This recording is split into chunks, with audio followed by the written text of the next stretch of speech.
আহিছোঁ অতি চাঞ্চল্যকৰ খবৰ অসম মেঘালয় সীমান্তত ৰহস্যজনক অৱস্থাত উদ্ধাৰ কৰা হৈছে এগৰাকী যুৱতীৰ মৃতদেহ আৰু যুৱতীগৰাকীৰ মৃতদেহ উদ্ধাৰৰ পিছতেই তীব্ৰ চাঞ্চল্য বিৰাজ কৰিছে কোনো লোকে সন্দেহ কৰিছে যে যুৱতীগৰাকী কোনোৱে হত্যা কৰি পেলাই থৈ গ'ল আৰু আন কোনে সন্দেহ কৰিছে যে কোনো লোকে সেই যুৱতীগৰাকীক ধৰ্ষণ কৰিলে আৰু তাৰ পিছত সেইদৰে পথৰ দাঁতিত পেলাই থৈ গ'ল আমি আপোনালোকক দৃশ্যাংশ দেখুৱাই যোৱাৰ চেষ্টা কৰিছো এই ধৰণৰ পৰিৱেশে বিৰাজ কৰিছে মুঠৰ ওপৰত ৰাজ্যত পুনৰ এক চাঞ্চল্যকৰ ঘটনা সংঘটিত হৈছে বুলি ক'ব লাগিব কৃষ্ণাইৰ অসম মেঘালয় সীমান্তত যুৱতীৰ মৃতদেহ উদ্ধাৰ কৰা হৈছে নোয়াপাড়া গুড়িয়াঝাৰৰ পথৰ দাঁতিত উদ্ধাৰ কৰা হৈছে মৃতদেহটো উদ্ধাৰৰ পিছতেই তীব্ৰ চাঞ্চল্য বিৰাজ কৰিছে মৃতদেহটো এতিয়াও চিনাক্ত হোৱা নাই ডাঙৰ খবৰ বুলি ক'ব লাগিব যুৱতীগৰাকীৰ মৃতদেহ কিন্তু এতিয়াও চিনাক্ত হোৱা নাই কোনোৱে হত্যা কৰি পেলাই থৈ যোৱাৰ সন্দেহ কৰিছে প্ৰত্যক্ষদৰ্শীয়ে ৰাতিপুৱাৰ ভাগত গুড়িয়াঝাৰ কৃষ্ণাই পথেৰে গৈ থকা বাটৰুৱাই মৃতদেহটো ওলোটাকৈ পথৰ কাষত থকা পানী জুৱলিত পৰি থকা দেখিবলৈ পাইছিল আৰু তাৰ পিছতে গাঁওবাসীক খবৰ দিছিল আৰু গাঁওবাসী যেতিয়া সেই স্থানত আহি উপস্থিত হৈছিল তেতিয়া তেওঁলোকে সন্দেহ কৰিছে যে কোনো লোকে যুৱতীগৰাকীক হত্যা কৰিলে আৰু হত্যা কৰি এইদৰে পথৰ দাঁতিত পেলাই থৈ গৈছে আমি আপোনালোকক দৃশ্যাংশ দেখুৱাই যোৱাৰ চেষ্টা কৰিছো গাঁওবাসীয়ে কৃষ্ণাই আৰক্ষীক এই বিষয়ে অৱগত কৰাত আৰক্ষী ঘটনাস্থলীত উপস্থিত হয় আৰু দণ্ডাধীশৰ উপস্থিতিত মৃতদেহ উদ্ধাৰ কৰে যদিও মৃতদেহটো কিন্তু এই পৰ্যন্ত চিনাক্ত কৰিব পৰা নাই আমি ডাঙৰ খবৰ জনাই যোৱাৰ চেষ্টা কৰিছো এক চাঞ্চল্যকৰ ঘটনা সংঘটিত হৈছে কিয়নো অসম মেঘালয় সীমান্তত ৰহস্যজনকভাৱে এগৰাকী যুৱতীৰ মৃতদেহ উদ্ধাৰ কৰা হৈছে ডাঙৰ খবৰ বুলি ক'ব লাগিব মৃতদেহটো ঘটনাস্থলীত কোনো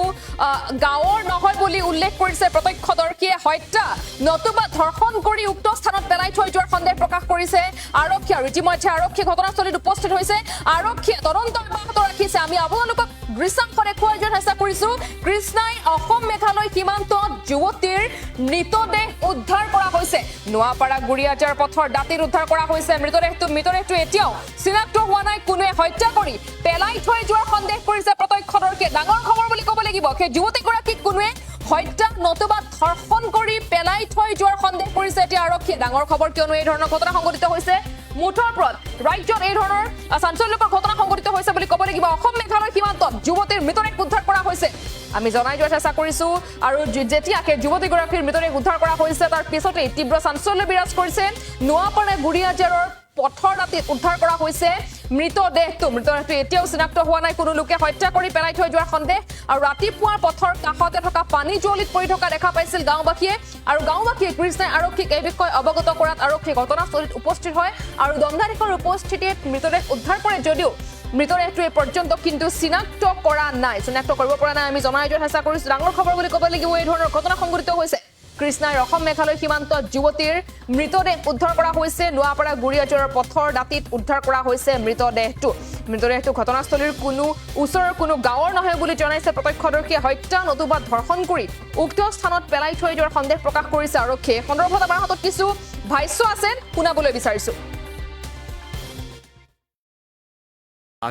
4:30 বজা মানত কৃষ্ণাইলৈকে আমাৰ গাঁৱৰ দুজন ল'ৰাই কাম কৰিব যায় গৈ থাকোঁতে সোনকালে উঠি পেলাই গৈ থাকোঁতে কৃষ্ণাই মুখা হৈ থাকোঁতে ডেড বডি এটা খালত ড্ৰেইনত পৰি থকা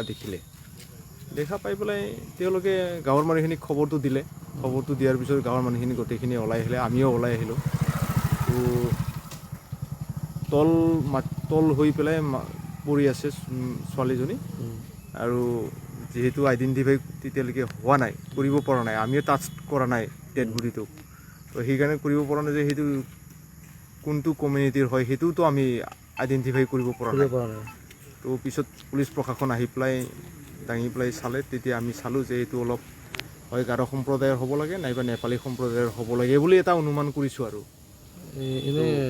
জাগাখনৰ নাম কি জাগাখন এইটো চিনিমাৰী নোয়াপাড়া গুড়িয়া জংঘল এৰিয়া হয় এইটো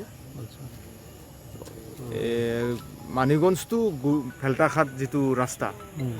এইটো জংঘল এইখিনি এৰিয়াতে পুলিচ প্ৰশাসন আমি যোগাযোগ কৰিলোঁ ডেড বডি পাই পেলাই